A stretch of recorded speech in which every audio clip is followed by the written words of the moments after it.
Hello കൂട്ടുകാരെ, നല്ല പഞ്ഞി പോലെ സോഫ്റ്റ് ആയിട്ടുള്ള അപ്പം എങ്ങനെ തയ്യാറാക്കാമെന്നാണ് ഇന്ന് നമ്മൾ വീഡിയോ ഇടുന്നത്.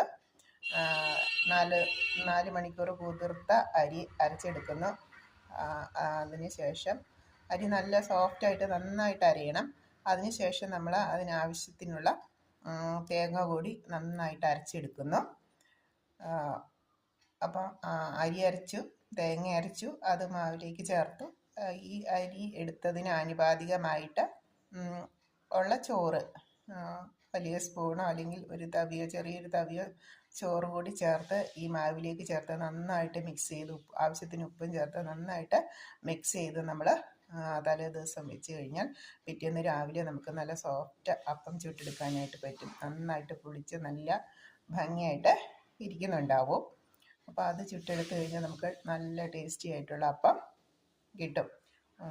ഓക്കെ, അടുത്തൊരു വീഡിയോ ആയിട്ട് അടുത്ത ദിവസം കാണാം. Bye bye. ഓക്കെ.